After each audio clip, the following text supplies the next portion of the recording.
Magandang hapon mga ka-onse. Kasalukuyang isinasagawa ngayon ang isang Zumba activity bilang bahagi ng pagdiriwang ng National Women's Month.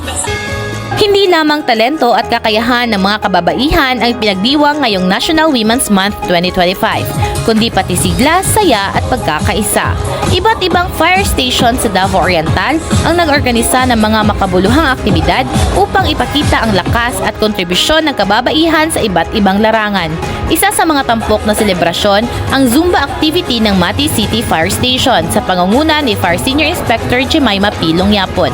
Napuno ng enerhiya ang Mati Park and Baywalk habang masiglang nakisabay ang mga kalahok sa saliw ng masisiglang tugtugin.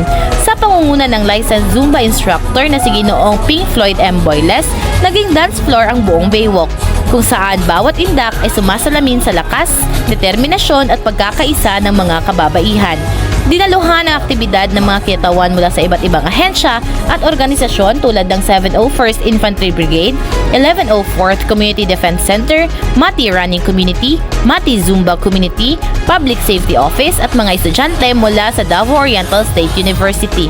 Tawanan, hiyawan at sabay-sabay na galaw ang bumalot sa buong lugar na nagpapatunay na ang Zumba ay hindi lang isang ehersisyo, ito rin ay isang pagsasama-sama ng komunidad upang ipagdiwang ang kalusugan at empowerment. Kasabay nito, nag-organisa rin ng iba't ibang aktibidad ang iba pang fire station sa lalawigan. Isa na rito ang Office of the Provincial Fire Marshal na nagsagawa ng isang chorizo making activity. Layunin nitong ipakita hindi lamang ang husay ng kababaihan sa larangan ng pagnenegosyo, kundi bigyan din sila ng livelihood training na maaaring makatulong sa kanilang kabuhayan. Sa ganitong paraan, higit pang pinalalakas ang papel ng kababaihan hindi lamang sa aspeto ng kalusugan kundi pati sa ekonomiya at pagpapaunlad ng kanilang pamumuhay. Ang mga aktibidad na ito ay patunay na sa pamamagitan ng sama-samang pagkilos, mas lalong napapalakas ang papel ng kababaihan sa lipunan. At dito sa Mati City, ipinakita ng matagumpay na Zumba activity na minsan ang unang hakbang patungo sa isang malakas at mas empowered na hinaharap ay isang masayang sayaw. Babae sa lahat ng sektor!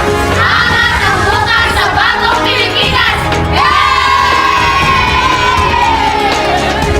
Ito si FO1 Hanime E. Paramyo mula sa Mati City Fire Station, nagbabalita.